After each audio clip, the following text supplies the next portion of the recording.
नमस्कार दोस्तों, मैं डॉक्टर विनीता पांडे एक बार फिर आपके सामने उपस्थित हूँ। आज हम बात कर रहे हैं कि डीएलएड का जो न्यू सिलेबस है उसका सेकंड पेपर, जिसका नाम है समसामयिक भारतीय समाज में शिक्षा। तो कुछ विद्यार्थियों के मुझे मैसेज आए, फ़ोन आए कि मैडम प्लीज़ आप मुझे इसके कुछ इम्पोर्टेंट क्वेश्चन बता दीजिए। तो आज हम इस पर चर्चा कर रहे हैं। तो अगर हम देख रहे हैं तो सबसे पहली यूनिट जो है वो आपकी समसामयिक भारतीय समाज में शिक्षा और उसमें राज्य और शिक्षा है। तो राज्य और शिक्षा में हमें मध्य प्रदेश की शिक्षा के बारे में पढ़ना है। सबसे पहले तो आपको ये देखना है कि शिक्षा है क्या और किस तरह की उसकी विशेषताएं होती हैं और उसका प्रयोग हम कहाँ करते हैं और किस किस प्रकार की शिक्षाएं जो हैं वो मध्य प्रदेश में प्रयोग की जाती हैं। तो इस प्रश्न के अंतर्गत हमको मध्य प्रदेश की शिक्षा पढ़नी है। अब अगर हम मध्य प्रदेश की शिक्षा पर आते हैं तो हम यहाँ पर ये देखते हैं कि यहाँ औपचारिक शिक्षा और अनौपचारिक शिक्षा दोनों प्रकार की शिक्षा होती है। तो वो आप थोड़ा सा देख लीजिएगा, अभी नेक्स्ट वीडियो में मैं उसके बारे में आपको बताऊंगी। दूसरा अगर हम देखते हैं तो शिक्षा की राजनीतिक प्रकृति है और भारत में शिक्षा के अवसरों की जो समानता है उसके बारे में हमें पढ़ना है, क्योंकि इससे संबंधित प्रश्न जो हैं वो आपको पूछे जाते हैं। और वंचित बच्चों की शिक्षा या हाशियाकृत और सामाजिक रूप से जो वंचित बच्चे होते हैं उनकी शिक्षा का भी हमें अध्ययन करना है।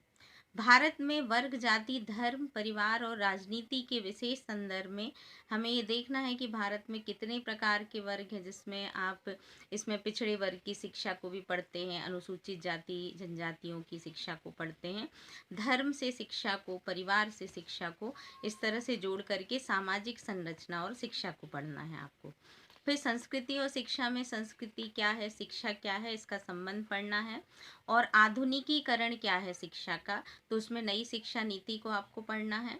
और सामाजिक बदलाव या परिवर्तन एवं शिक्षा क्या है, इससे संबंधित प्रश्न भी पूछे जाते हैं। और आपका है स्वतंत्र भारत की संवैधानिक दृष्टि। तो तब और अब मतलब आपको ये पढ़ना है कि स्वतंत्रता के पूर्व किस प्रकार की शिक्षा दी जाती थी और स्वतंत्रता के बाद की जो शिक्षा है वो किस तरह की शिक्षा है। तो उसमें आप वैदिक धर्म की शिक्षा, बौद्ध धर्म की शिक्षा, प्राचीन शिक्षा को भी पढ़ेंगे और इसके बाद फिर अभी वर्तमान शिक्षा को भी पढ़ेंगे। फिर आता है आपका कि भारतीय संविधान में शिक्षा का क्या स्थान है और शिक्षा से संबंधित जो अधिनियम और नीतियां बनाई गई हैं उनके बारे में पढ़ना है आपको।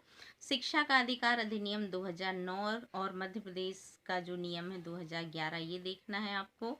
लोकतंत्र और शिक्षा में आपको उदारीकरण एवं शिक्षा के बारे में पढ़ना है और वैश्वीकरण एवं शिक्षा के बारे में पढ़ना है। मतलब विश्व की जो संपूर्ण विश्व की शिक्षा है वो हमारे देश में भी किस प्रकार से व्याप्त है। जैसे अभी हमने अर्ली चाइल्डहुड केयर की बात की थी, तो इस तरह की जो शिक्षाएं हैं वो संपूर्ण विश्व में हैं। और खेतीहर, दलित, नारीवादी आंदोलन किस प्रकार के हुए और स्त्रियों के लिए शिक्षा की कैसी व्यवस्था है और उनका क्या प्रभाव हुआ, तो इसके बारे में आपको पढ़ना है। समानता, निष्पक्षता और गुणवत्तापूर्वक शिक्षा का लोकतंत्रीकरण। तो भारतीय शिक्षा में शिक्षा का लोकतंत्रीकरण और लोकव्यापीकरण, ये दोनों आपको पढ़ना है। फिर है आपका चेतनशील बुद्धिजीवी के रूप में शिक्षक। तो शिक्षक की शिक्षा में क्या भूमिका होती है, ये बहुत इम्पोर्टेंट प्रश्न है और इससे संबंधित बहुत प्रकार के प्रश्न पूछे जाते हैं। तो शिक्षक आपका क्या होता है, वो किस तरह के उसके दायित्व होते हैं।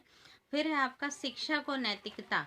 शिक्षक सामुदायिक विकास और सामाजिक बदलावकर्ता के रूप में शिक्षक, तो एक शिक्षक ही समाज को बदल सकता है। तो किस प्रकार से सामाजिक परिवर्तन आवश्यक है और उसमें शिक्षक की क्या भूमिका है, हमें इस प्रकार के प्रश्नों को पढ़ना है और उनसे संबंधित आपको उत्तर लिखने हैं।